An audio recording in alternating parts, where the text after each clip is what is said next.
सभी दोस्तों को जय श्री राम, जय जय राम। आज हम आपके लिए लेकर आए हैं अग्र भागवत का तीसरा अध्याय। इसमें श्री अग्रसेन जी के पुरुषार्थ के बारे में बताया गया है। यह अग्र भागवत मैंने भी सुनी थी और मुझे अच्छा ज्ञान प्राप्त हुआ, इसलिए मुझे भी लगा कि इस ज्ञान को सभी में बांटा जाए तो अच्छा है। तो अब हम चलते हैं अग्र भागवत के तीसरे अध्याय की ओर। जैमिनी जी कहते हैं, हे धर्म के जानने वाले जन्मेजय, एक दिन पांडवों के दूत ने प्रतापपुर के राजमहल में प्रवेश किया और महाराज बल्लभ सेन से हाथ जोड़कर इस प्रकार निवेदन किया। पांडव दूत ने कहा, हे महीपते, कुरुकुल सिंह पांडव पुत्र पांडव, मत्स्य नरेश विराट तथा पांचाल नरेश द्रुपद के द्वारा संदेश देकर मुझे आपके यहाँ भेजा गया है। मैं युद्ध में आपको अपनी सेना सहित सम्मिलित होने के लिए निमंत्रण देने आया हूँ। हे भगवान, आप सिद्धांतवेता हैं, आपका कुल भी श्रेष्ठ है। दुर्योधन का आचार विचार तथा उसके सभी कृत्यों का यथावृत्त आपको सभी कुछ अच्छी तरह से ज्ञात है। हे महामना, कुंती पुत्र पांडुनंदन युधिष्ठिर तथा अन्य पांडवों का आचार विचार भी आपसे छिपा नहीं है। आप तो जानते ही हैं कि धृतराष्ट्र की जानकारी में ही कौरवों ने पांडवों को किस प्रकार ठगा है। क्षत्रिय धर्म से सदैव रत रहने वाले राजा युधिष्ठिर को बुलाकर जिस प्रकार छलपूर्वक कपट से उन्हें पराजित किया गया था, वह भी आपको सब ज्ञात ही है।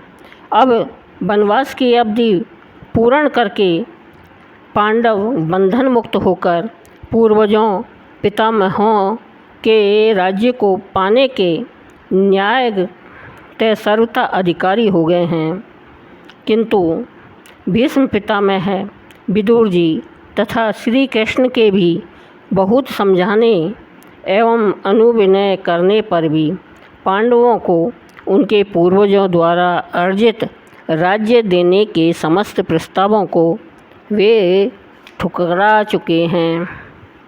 अतः अब युद्ध भूमि में उन अन्यायी कौरवों का नाश करके पांडवों को राज्य अभिषेक करके धर्मराज युधिष्ठिर की मनो अभिलाषा आप लोग सिद्ध कीजिएगा। पांडव दूत को आश्वस्त करते हुए महाराज बल्लभ सेन ने कहा, हे दूत श्रेष्ठ, जैसे समस्त पांडव पराक्रमी और विजयी के अभिलाषी हैं, उसी प्रकार हम सब लोग भी उनकी विजय के लिए कटिबद्ध हैं तथा इसके लिए अपने प्राण तक न्यौछावर करने के लिए तैयार हैं। जो अस्त्र शस्त्र धारण करके क्षत्रिय धर्म की रक्षा करना चाहते हैं, वे सभी योद्धा इस धर्म युद्ध में बीज की भांति बाणों को बोते हुए पांडव पक्ष की ओर से अवश्य ही खड़े होंगे। जैमिनी जी कहते हैं, इस प्रकार महाराजा बल्लभ सेन के आश्वासित पूर्ण वचनों को सुनकर वह दूत अत्यंत हर्षित हुआ और महाराज बल्लभ सेन को नमस्कार करके विदा लेकर वह प्रतापपुर से बाहर चला आया। तब उन दोनों दूत तथा नृप के इस प्रकार वार्तालाप व शुभ वचनों का मनन करके युवराज अग्रसेन ने अपने स्वयं के महत्वपूर्ण मनोगत को सहर्ष व्यक्त करते हुए कहा। श्री अग्रसेन जी ने कहा, सभासदों, शूरवीरों, पुरुष धर्म तथा न्याय के लिए युद्ध को स्वर्ग प्राप्ति का एकमात्र उत्तम मार्ग मानते हैं। युद्ध से भयभीत होकर विरत होने वाले हताश व्यक्तियों को कायरतापूर्ण जीवन जीने के बदले ऐसे पापपूर्ण जीवन को त्याग देना चाहिए। इस जगत में जो भी क्षत्रिय रूप से जन्मा है या क्षत्रिय धर्म को कर्म रूप में धारण करने वाला है, वह जीवन मृत्यु के भय से यदि युद्ध नहीं करता तो ऐसे अपना स्वयं का अपयश करने वाले वह उस व्यक्ति को भला कौन सा भोग अथवा अपने जीवन में भला कौन सा सुख प्राप्त होगा। हे शूरवीरों, विचार कीजिए, चिंतन कीजिए कि पराक्रम पर करके दिखाने का यह श्रेष्ठ समय प्राप्त हुआ है। ऐसे समय ऐसा कौन सा वीर होगा जो अपने कर्तव्य का पालन नहीं करेगा। इस धर्म युद्ध में मैं अपने पूर्वजों सूर्यवंश के पराक्रमी राजाओं का अनुसरण करते हुए अवश्य ही ऐसा पराक्रम दिखाऊंगा जिसे और कोई दूसरा नहीं कर पाएगा। महाराज बल्लभसेन ने कहा, वीर वत्स अग्रसेन, तुम्हारा कल्याण हो, तुम धन्य हो। तुमने बहुत ही प्रिय तथा सुंदर बात कही है, किंतु तुम अभी केवल 16 वर्ष के बालक हो। धर्म के अनुकूल मैं तुम्हें अभी इस छोटी अवस्था में युद्ध में भला कैसे भेज सकता हूँ। वत्स अग्रसेन, जब तक मैं युद्ध में विजयी होकर शीघ्र ही लौट आऊँ, तब तक तुम मेरी अनुपस्थिति में मेरे पीछे से युवराज की तरह राज्य का प्रयत्नपूर्ण धारण कर उसका पालन पोषण करना।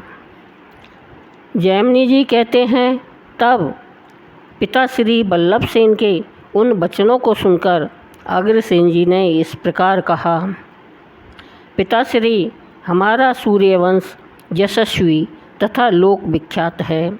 यदि मेरे जैसा वीर युवक समय पर पराक्रम का प्रदर्शन न करे तो मेरे मत में यह तो मरण के सदृश है। अतः आप योद्धा के रूप में ना सही, पिताश्री, मुझे अपने द्वितीय सहायक के रूप में ही अवश्य ले लीजिए। अब इस कार्य में देर नहीं करनी चाहिए।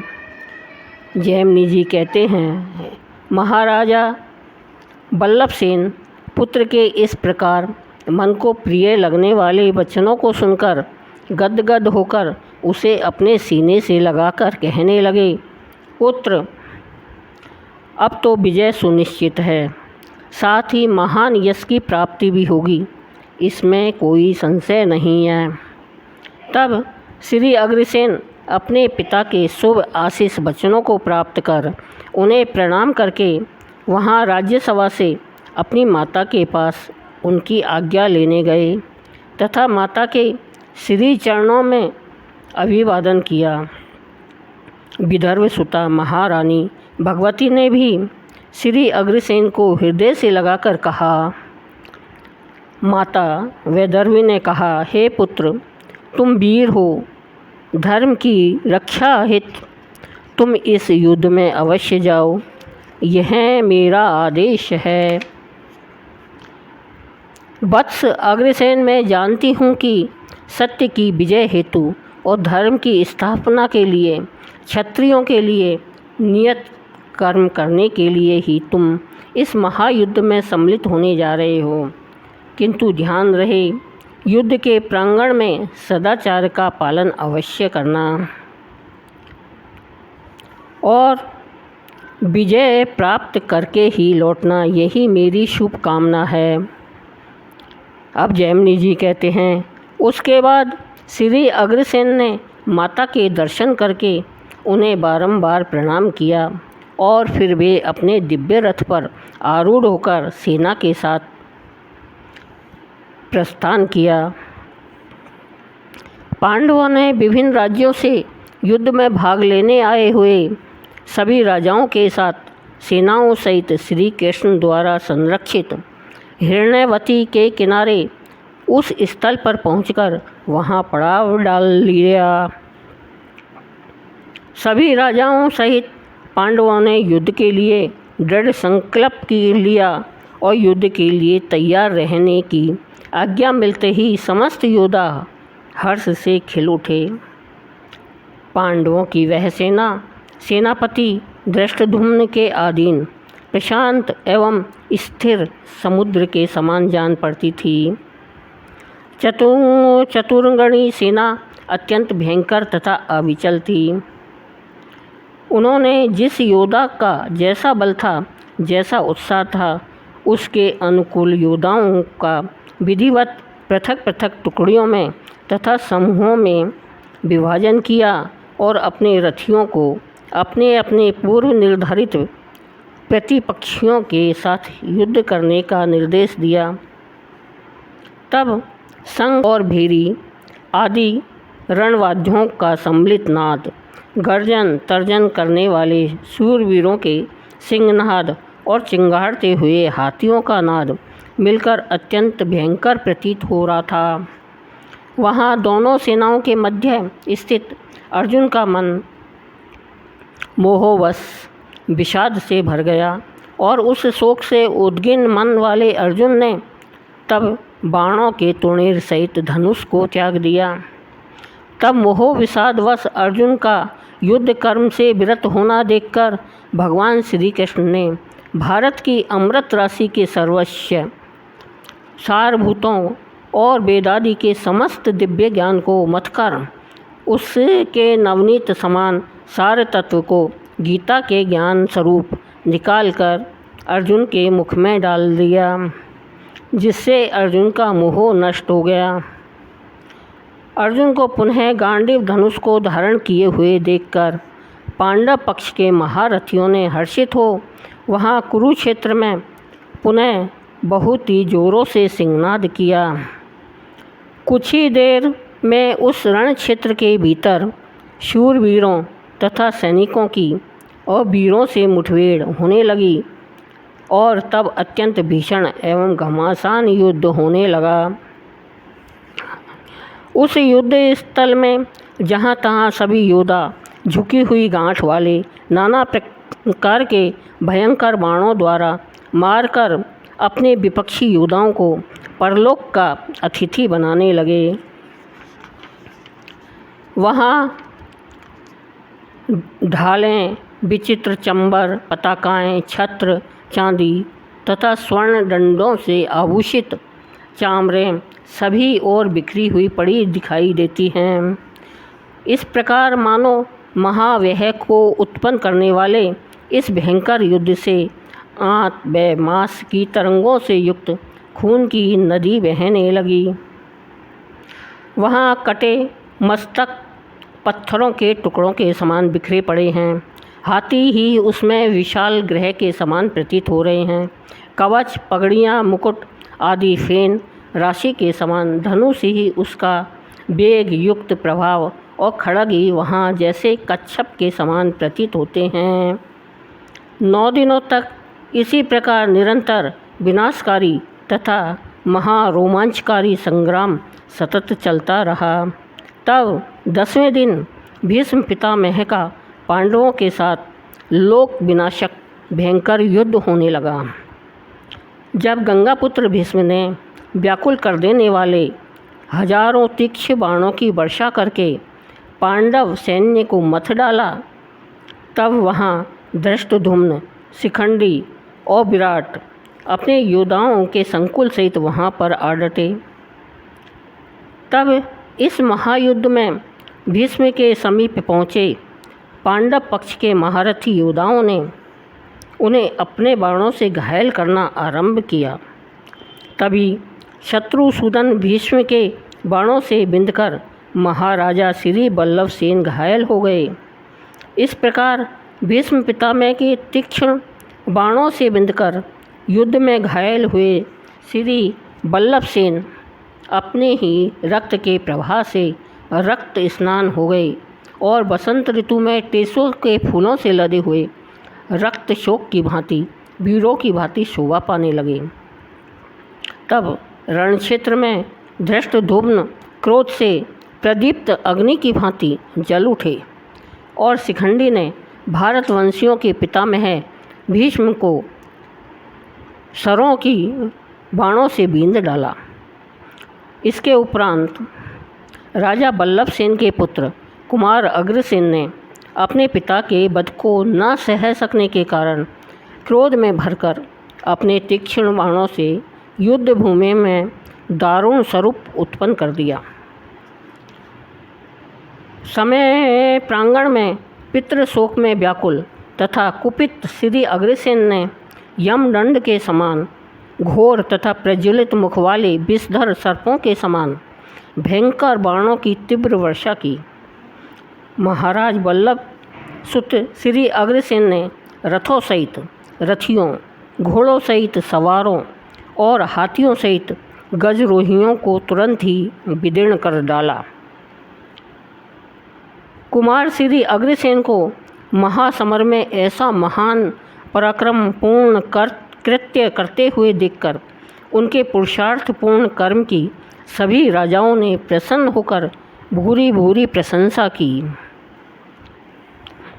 वहाँ धनुर्वेद विशारद कुमार श्री अग्रसेन अपने रण कौशल से कृपाचार्य, द्रोणाचार्य, अश्वत्थामा, बृहद्दल और सिंधुराज जयद्रथ आदि सबको मोहित करके सुंदर और शीघ्र गति से चारों ओर विचरण कर रहे थे। इस प्रकार 18 दिनों तक चले इस महायुद्ध में दोनों पक्षों के असंख्य वीर, राजपुत्र, मित्र और योद्धा वीर गति को प्राप्त कर स्वर्ग में जा बसे हैं, जिनकी कथाएं रोंगटे खड़े कर देने वाली है। तभी युद्ध के समाप्त हो जाने पर कुमार श्री अग्रसेन को पितृशोक से अत्यंत दुखी हो विलाप करते हुए देखकर भगवान श्री कृष्ण ने अत्यंत दुख प्रकट करते हुए तथा उन्हें सांत्वना देते हुए इस प्रकार कहा। भगवान श्री कृष्ण ने श्री अग्रसेन जी से कहा, हे वत्स अग्रसेन, आपके पिताश्री ने धर्म युद्ध में अपनी देह का परित्याग कर महान वीर गति को प्राप्त किया है। अतः हे परमवीर, तुम्हें संताप का परित्याग कर मन को शोक रहित तथा अविचल करना चाहिए। वत्स, संयोग का अंत ही वियोग है और जीवन का अंत ही मरण है। तुम्हारे पिताश्री सत्पुरुषों से सम्मानित हुए हैं, अंततः स्वर्गवासी होने पर भी वे कदापि शोक करने के योग्य नहीं हैं। अतः हे वत्स, शोक का परित्याग करो। इस प्रकार श्री कृष्ण के मन संतापहारी वचनों को सुनकर धीरमना वल्लभ सुत ने शोक का परित्याग कर श्री अग्रसेन ने पिता के लिए श्राद्ध करने के लिए परम उत्तम कर्म किए तथा दान आदि दिए। जैमिनी जी कहते हैं, जो पुरुष अपनी उन्नति चाहता है और शत्रु के हाथों से अपनी अविष्ट संपत्ति छीन लाना चाहता है, उन वीरों के लिए यह उत्तम उपाख्यान अत्यंत ही उत्साहवर्धक और कायरों के लिए भयंकर है। जय नामक यह परम इतिहास है। विजय की इच्छा रखने वाले पुरुषों को इसका श्रवण करना ही चाहिए। इसे सुनकर युद्ध में जाने वाला शीघ्र ही शत्रुओं को रौंदकर सारे जगत पर विजय प्राप्त करता है। यह आख्यान पुत्र की प्राप्ति कराने वाला तथा साधारण पुरुषों में भी पुरुषार्थ पैदा करने वाला है। यदि गर्भवती महिला इसे बार बार सुने तो वह श्री अग्रसेन जी के समान ही निश्चित ही वीर पुत्र को जन्म देती है। यह अग्रभागवत स्वरूप तृतीय अध्याय का पूर्ण हुआ। यह शुभकारी आख्यान सबके लिए कल्याणकारी हो। बोलो अग्रसेन जी महाराज की जय।